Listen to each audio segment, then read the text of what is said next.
latar belakang pertempuran Puputan Margarana.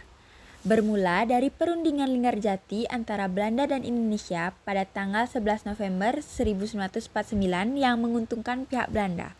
Melalui Linggarjati, Belanda hanya mengakui Sumatera, Jawa, dan Madura sebagai wilayah teritorial Indonesia secara de facto, tidak untuk Bali, dan selanjutnya Belanda harus meninggalkan daerah de facto paling lambat tanggal 1 Januari 1949. Pada Maret 1946, Belanda mendaratkan pasukannya kurang lebih 2.000 tentara di Bali, yang diikuti oleh tokoh-tokoh yang memihak Belanda untuk menegakkan berdirinya negara Indonesia Timur.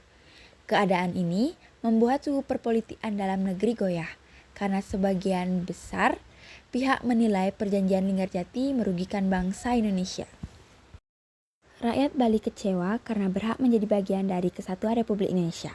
I Gusti Ngurah Rai yang saat itu menjabat sebagai Komandan Resimen Nusa Tenggara digoda oleh Belanda dengan tawaran menggiurkan untuk meluluhkan hati sang kolonel agar mau membentuk negara Indonesia Timur.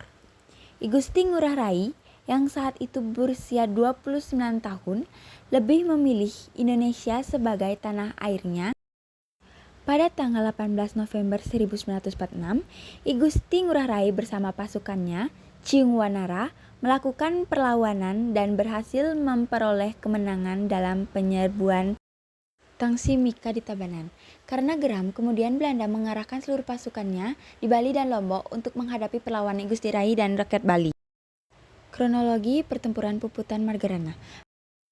Pada tanggal 20 November 1946, I Gusti Ngurah Rai dan pasukannya melakukan long march ke Gunung Agung, ujung timur Pulau Bali. Tetapi tiba-tiba di tengah perjalanan, pasukan ini dikagetkan dengan serdadu Belanda di Desa Marga, Tabanan, Bali, Indonesia. Tak pelak pertempuran sengit pun terjadi. Dapat dipindahkan sehingga sontak daerah Marga yang saat itu masih dikelilingi oleh ladang jagung yang tenang berubah menjadi pertempuran yang menggemparkan dan menebarkan bagi warga sekitar. Bunyi letupan senjata tiba-tiba serentak mengepung ladang jagung di daerah perbukitan yang terletak sekitar 40 km dari Denpasar. Pasukan muda Ciung Wanara yang saat itu masih belum siap dengan persenjataannya tidak terlalu terburu-buru menyerang serdadu Belanda. Mereka masih berfokus dengan pertahanannya dan menunggu komandan dari I Gusti Ngurah Rai untuk membalas serangan. Begitu tembakan menyerang, diletupkan puluhan pemuda menyeruak di ladang jagung dan membalas serangan tentara Nica dengan senjata rampasan. Ciung Wanara berhasil memukul mundur serdadu Belanda, namun ternyata pertempuran belum selesai. Kali ini, serdadu Belanda yang sudah terpancing emosi berubah menjadi semakin brutal. Kali ini serdadu Belanda yang sudah terpancing emosi berubah menjadi semakin brutal. Bukan hanya letupan senjata yang terdengar, namun Nisa juga menggemparkan pasukan I Gusti Ngurah Rai dengan bom dari pesawat udara. Ladang dipenuhi dengan asap dan darah.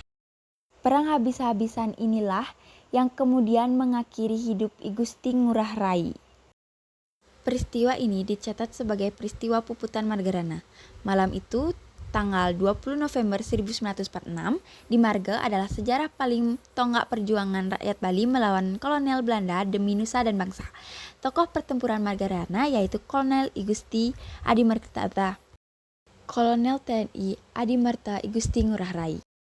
Itulah tadi penjelasan tentang peristiwa Puputan Margarana dari saya. Sekian dari saya, terima kasih.